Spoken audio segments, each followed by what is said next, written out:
Well, it's time for my best of 2022. I've got 6-inch figures, a couple 7-inch figures, a 12-inch figure, hell, even a 1/4 scale statue. Did any of your favorites make the cut? Let's find out.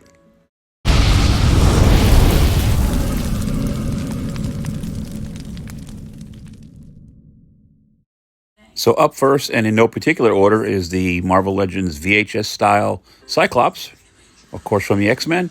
This, I think, is a vast improvement over the first version of this figure. The bands on his legs are now sculpted on, not loose and sliding all over the place. The harness on his chest, shoulders, and back is sculpted and glued to the figure. The hair is changed and looks great. Fantastic articulation, and I just absolutely love the character of Cyclops and think this figure was worthy of my list for 2022. Coming up next, another Marvel Legends, and one I'm sure you're familiar with from the Disney Plus show, Moon Knight. It's Mark Spector himself as Moon Knight. Just love the look of this figure. All new sculpt from head to toe, super detailed, great articulation. Love this.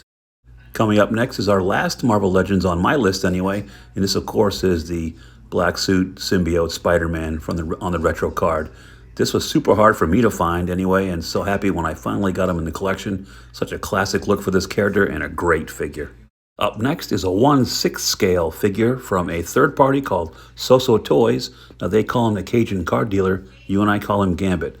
This is a 12-inch figure and is absolutely fantastic. Great head sculpt, 2 different versions of the hairstyle, the faux leather jacket with the wired on the outside, bow staff, multiple playing cards. Actually, it's got a whole deck of cards, a couple different energy effects. It's just a fantastic representation of this character, and it was definitely worthy of making my top 2022.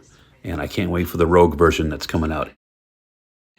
So it's time to show McFarlane Toys a little love, and what better way to do that than with this giant Swamp Thing figure.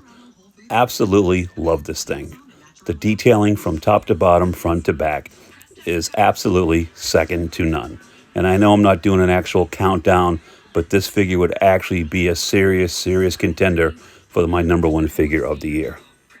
Up next, and also from McFarlane Toys, of course, we've got the main man himself, Lobo. This was such a well-executed figure. Todd should really be proud.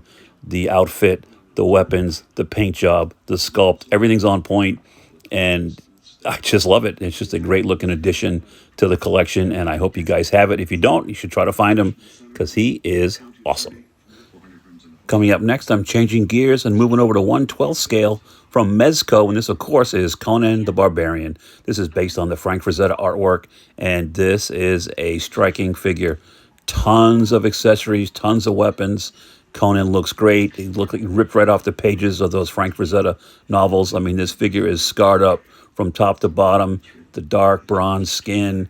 He's got the loincloth. He's also got a little chainmail that goes on there. Look at this thing. He's just been beat up front and back, and that head sculpt is incredible. I thought he was definitely worthy of making my top list for 2022. And last, but certainly not least, is this 1/4 scale statue of Nightcrawler from Sideshow Collectibles. As you can see, here we've got Kurt Wagner bamfing out of the grip of a sentinel. This thing is a beast. It's super heavy, but super detailed. The dynamic pose, the bright colors, the exclusives that came with this version are the 2 sabers, the 2 swords, and I am just so happy. And this just had to make my top items of 2022. So that's it. That is my best of 2022 from my personal collection, things that I acquired in the past year. This year was tough for collectors with price hikes and windowless packaging and supply chain issues. Let's hope that 2023 is a little nicer to us, and I will be there for you. Thanks so much again for watching. Don't forget to like, comment, subscribe to Gary's Grails. And don't forget, you can always find Gary's Grails on Facebook, Instagram, Twitter, right here on YouTube, or email me at garysgrails@gmail.com. And remember, your grails are out there. Go find them. I'll see you next time.